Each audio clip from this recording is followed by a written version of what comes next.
Hello and welcome to Channel's Book Club. I am Olakunle Kasumo. Community libraries can have tremendous positive impact on a society's reading and learning culture. It is no coincidence that the most developed countries in the world tend to invest, relatively speaking, a lot of resources in building and maintaining public and community libraries. Unfortunately, there is a glaring shortage of public and community libraries in Nigeria. Nevertheless, the good news is that some Nigerians are putting in tremendous efforts to fix this problem. Two of them join us today to share their experiences and thoughts on how community libraries can help to bridge the knowledge and education gaps in Nigeria.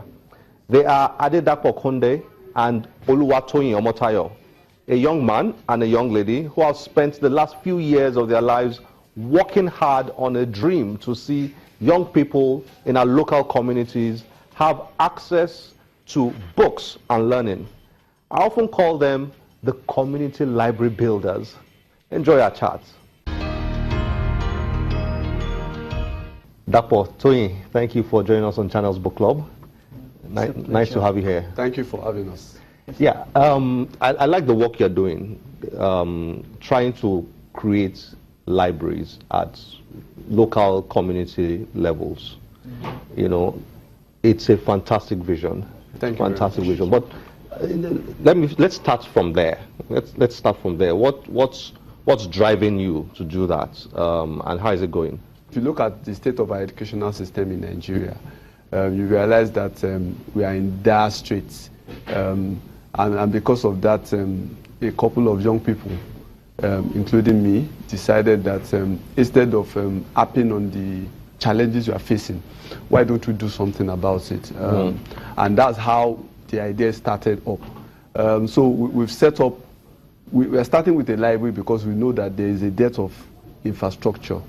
You know, in Nigeria, people are not able to access quality educational facilities. They are not able to access books.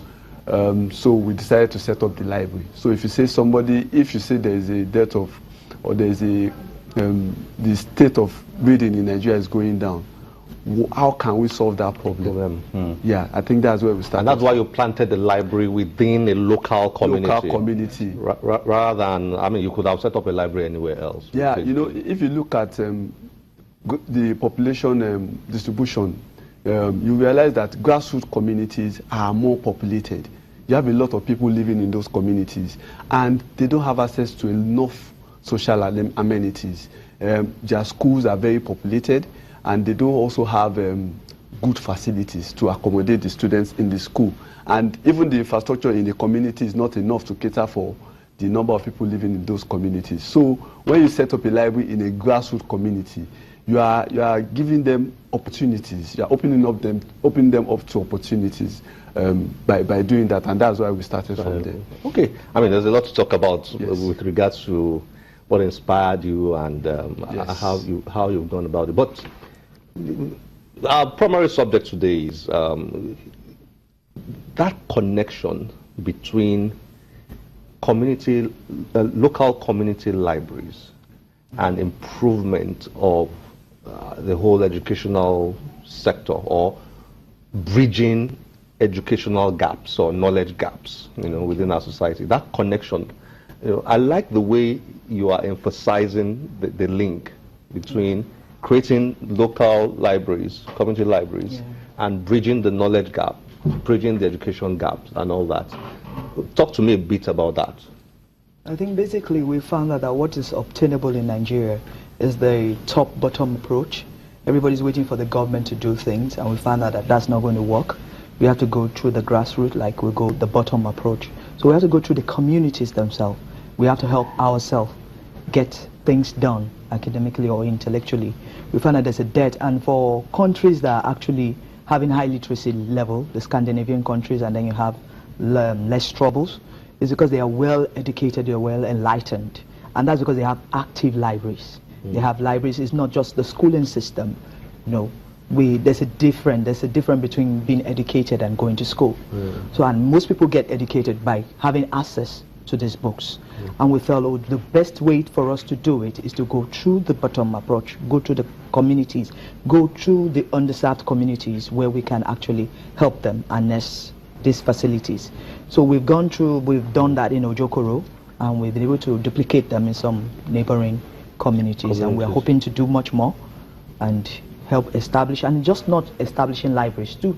We're establishing active libraries, whereby we also engage the community. And then what do I mean by active libraries?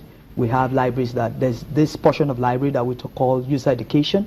You're supposed to enlighten the public. That's why they are supposed to be established in the community. They're supposed to enlighten the internal and external users. Once you are located in a community, you're there to enlighten them, age-wise, sex-wise, gender, like meet their needs. We also have community. We create these committees in every community that we go to. A committee of all the stakeholders. So you can have the participant, you can have the teachers, you can have the pupils, you can have the community leaders, you can have youth who will also come together and decide what they want. And that will be reflected in what we provide in the library. And afterward, they also give us accounts, the reports, then also give us updates as to how far they are being used.